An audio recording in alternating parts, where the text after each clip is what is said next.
Hello guys, welcome back to a new blog. This is Sandeep from Kuala Lumpur. So একটা বিষয় যেটা নিয়ে আপনাদের সঙ্গে কথা বলবো, অনেকেই অ্যাকচুয়ালি জানতে চায় যে মালয়েশিয়াতে স্টাডি অ্যান্ড জবের ব্যাপারে। বাট আমি যেহেতু স্টুডেন্ট ভিসা এখানে আসছি, সম্পূর্ণ প্রসিজারটা আমি নিজেই করেছি। আমি মাস্টার্সে আসছি এখানে। So I can help you regarding the student visa, but work permit actually এই ব্যাপারটা আমি আস্তে আস্তে জানতে পারবো এবং আপনাদেরকে আমি এই বিষয়ে হেল্প করতে পারবো। সো স্টুডেন্ট ভিসায় যারা মালয়েশিয়াতে আসতে চান, বিশেষ করে এখন অনেকেই মালয়েশিয়াটাকে চুজ করছে for their higher education, because Bangladesh থেকে সবার পক্ষে ইউএস, কানাডা, অস্ট্রেলিয়া অ্যান্ড ইউরোপের কিছু কান্ট্রি এখানে যাওয়া সম্ভব হয়ে ওঠে না। তার ভ্যারাইটিস রিজন থাকে, হয় ফাইন্যান্সিয়াল স্পন্সরশিপ ক্রাইসিসের জন্য, অ্যান্ড কারো আইএলটিএস স্কোরটা সাফিসিয়েন্ট থাকে না, অ্যান্ড হয়তো কারো ব্যাচেলার রেজাল্টটা সাফিসিয়েন্ট না। এইসব রিজন কনসিডার করে তারা হয়তো ইউএস, কানাডা ওর অস্ট্রেলিয়া বা ইউরোপের সাম কান্ট্রিতে যেতে পারছে না। বাট আমি তাদেরকে বলবো, যারা বাংলাদেশ থেকে স্ট্রাগল করছেন, so come to Malaysia.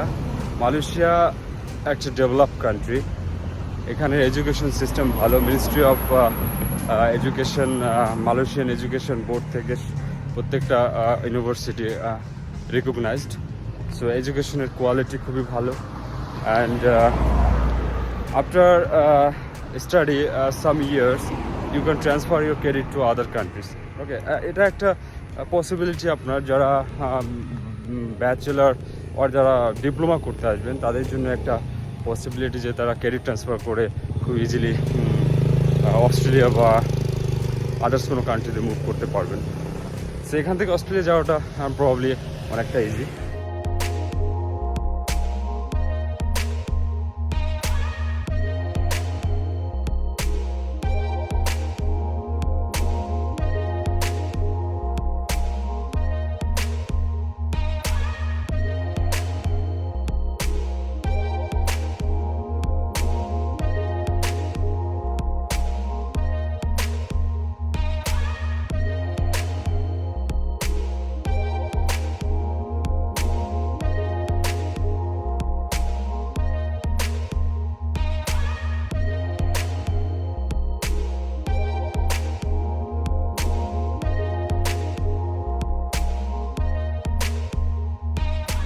So এটাই র্যাপিড কেএলের বাস স্টপ।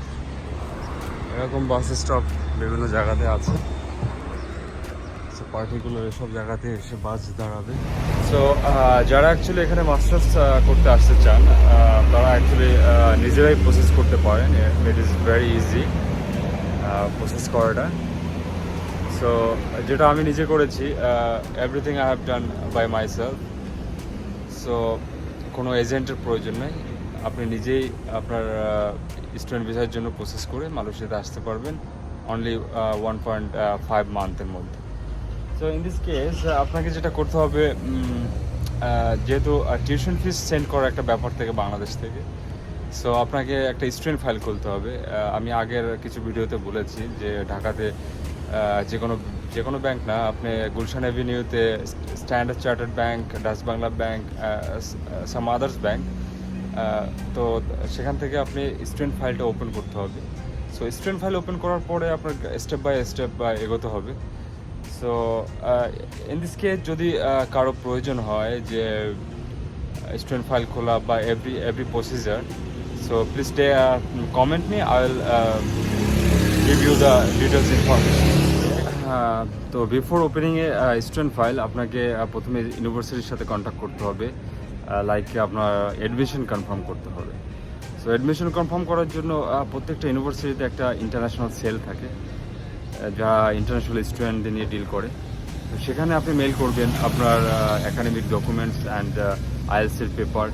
আমাদের যে প্রবলেমটা হয় বাংলাদেশি স্টুডেন্টের জন্য মেনলি, যে আইএলটিএসটা আমাদের একটু প্রবলেম করে, সাফিসিয়েন্ট স্কোর থাকে না। লাইক ক্যানাডার জন্য 6.5 ম্যান্ডেটরি, অস্ট্রেলিয়ার জন্য 6.5ই লাগে। বাট ইন ইউএসএ আপনি 6 আর ডুয়েলিঙ্গো 110 দিয়েও অ্যাপ্লাই করতে পারবেন। সো মালয়েশিয়াতে কি হয় যে আপনি আইএলস ছাড়াও মালয়েশিয়াতে আসতে পারবেন, বাট এখানে এসে আপনাকে আইএলসটা দিতে হবে, এটা ম্যান্ডেটরি। 4 মান্থের মধ্যে আপনার আইএলসটা কমপ্লিট করতে হবে। সো আমি সাজেস্ট করবো ইটস বেটার যে আপনি বাংলাদেশ থেকে আইএলসে, মালয়েশিয়াতে ম্যান্ডেটরি না যে আপনাকে এটাই পেতে হবে। সো মিনিমাম 5.5 হলেই আপনি মাস্টার্সে অ্যাডমিশন নিতে পারবেন। সো ওকে, সো অ্যাকচুয়ালি সব কিছুর প্রসিজারটাই সেম। আপনি ডিপ্লোমাতে আসেন আর ব্যাচেলারে আসেন, মাস্টার্সে আসেন, সো প্রসিজার আর সেম। আপনাকে সেম ওয়েতে এগোতে হবে। সো যারা অ্যাকচুয়ালি, আমি আবারও বলছি যে বাংলাদেশ থেকে আদার্স কোনো ইংলিশ স্পিকিং কান্ট্রিতে যেতে পারছেন না, so come here in Malaysia. So এখান থেকে আপনার অপরচুনিটি থাকবে অন্য কোনো কান্ট্রিতে যাওয়ার। Okay guys, so I hope মাস্টার্সের আর মালয়েশিয়াতে স্টাডির ব্যাপারে আমি কিছু ইনফরমেশন আপনাদের সঙ্গে শেয়ার করলাম। I am near my residence, so আমি এখান থেকে একটু দূরে যাব। সো এখন আর ভিডিওটা কন্টিনিউ করতে পারবো না। সো দেখা হবে অন্য কোনো ভিডিওতে, কথা হবে। সো গুড বাই নাও।